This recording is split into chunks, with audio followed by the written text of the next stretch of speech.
大家好，欢迎大家收看我们的频道。我们的频道是北美华人家长俱乐部。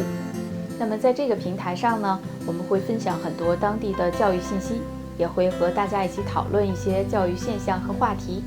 那我本人的名字叫 Amy， 今天呢，我就带大家看一所北美的私立优质私校。那它的名字叫 Sterling Hall。首先来介绍它的位置，它在加拿大的多伦多市。这所学校建校于1987年，这所学校大概现在有310多名学生。它整个年级是从幼儿园小班 Junior Kindergarten 一直到8年级，也就是初中毕业。那么我介绍这所学校有4个原因。第一个就是这所学校是有非常和谐的学校老师、学生和家长的这样的一个氛围。那么我介绍这所学校第2个原因呢，是这所学校的使命和责任。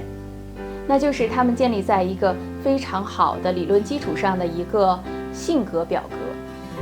那上面大概有24个男孩子们希望他们能够养成的素质和品格。令我印象深刻的是，每一次我到这所学校和招生官一起走在走廊上的时候，随便和一个学生说话，你问问他今天课上学了什么内容，他都可以联系到他能够培养的素质。所以这种脱口而出的自己所学到的东西和素质，让人觉得非常的真实。那么第3个原因就是这个学校非常好的老师和学生的比例。在它的官网上呢，它写的是1个老师对应7个学生。那么在我每一次参观学校的时候呢，学校的教室里通常都至少有2个老师。有一次我看一个小学的数学课，班里呢大概不到20个学生，我看到了有3个老师在辅导。这样呢，家长会比较放心，您的孩子可能会很容易的被老师的关注到。那么最后一个原因呢，就是这个学校非常好的学术方面的更新。比如说他们在英语文学上引进的是 English Literature Program， 它这个整个项目呢，对学生的文学的增长非常的有效，并且他们有相应的学术报告出来。再比如说他们的数学项目，他们引进的是 Singapore Math， 也就是新加坡数学。这也是一个在数学教育上非常先进的教育项目。那么下面呢，大家和我一起来和这所学校的校长 Rick 聊一聊，并且带大家来看一看这所学校的校园。Hi Rick, can you tell us about yourself in terms of your education and work background? Absolutely. So my name is Rick Parsons. I am the principal at the Sterling Hall School. Prior to this role, I was a vice principal of a school called University of Toronto Schools, which is a grade 7 to 12 co-ed school in Toronto. I was actually there for 12 years, so I taught English there. I was admissions director there. What are you most proud of Sterling Hall School? I was so inspired to come to Sterling Hall in 2012, partly when I toured the school. I had a cousin who came here many, many years ago. And it's really the culture of the school that I think is phenomenal. It's the size of the school. They're just over 300 boys. That's really exciting because I can know them all and know the families. I think it creates a warm, intimate environment where boys and families can belong and feel that sense of belonging. I also believe that the culture is focused on building character in boys. And while we know we have an excellent academic program, we also know the teachers are focused on building character in boys. And that combination of character and academics is really exciting to me. It sounds like a very balanced education here. I think that's the focus. We all know that we're going to create really strong academic programs for boys to stretch themselves, but at the end of the day, we realize that we're creating fine young men. And we know from research that we need to get at some of this values-based character education early, prior to 10 years old. And so for that, we have many, many programs, and we focus on that, all immersed within the strong academic program. Talking about character chart, how do you integrate it to your curriculum? Right, well that's, thanks for asking that. Obviously, character is a really important but complicated deliverable. And the first thing I'd like to say about character is that I'm not sure that everyone understands there's really 3 kinds of character that we're developing, and they're all different. And you actually get at them differently and you develop them differently. The first is moral character, and one might use the example of Mother Teresa. We think of big hearts, we think of kindness, that kind of character that we want to see from children and young people. The second part is performance character. Performance character is quite different. That's about grit and tenacity and perseverance and resiliency. I think of Steve Jobs as an example of someone who might try 800 times to create the iPhone and keep dusting himself off and trying again until that he develops it. And the third kind of character is civic character. And that was the original character in schools. It was about creating a civilized society where we care about other people.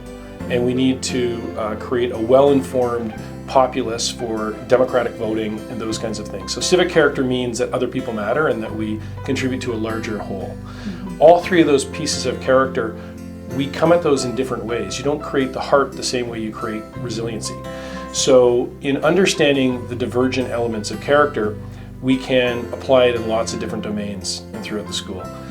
I know that you asked me about the chart. Yes. The chart is actually taken from some research out of University of Pennsylvania.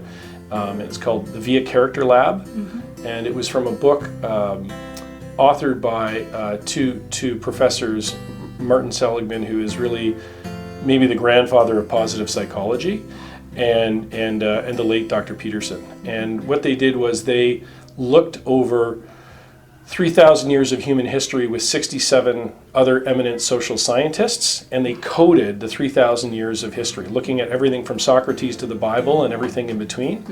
And they came up with 24 universal characteristics they could find all over the world in lots of history and lots of geographical places.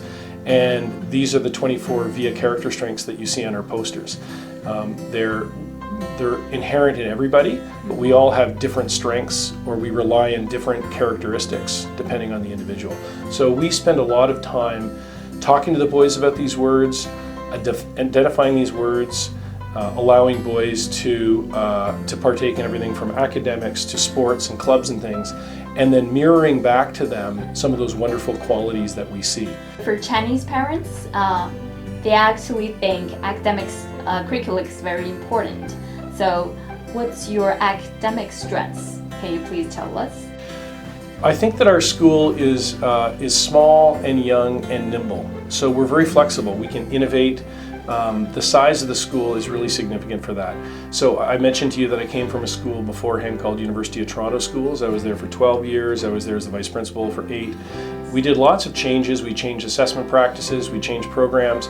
When I came here in 2012, there was an appetite for us to see if we could improve our academics in some areas. And so we studied lots of programs. We piloted programs.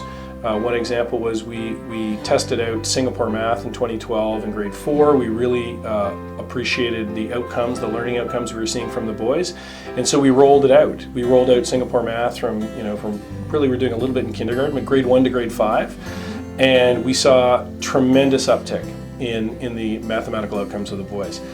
The beauty of the school is being so small. We just adopted it and we rolled it out. Often educational change could take up to 7 years on average in institutions, and I think here we really did it in about 2.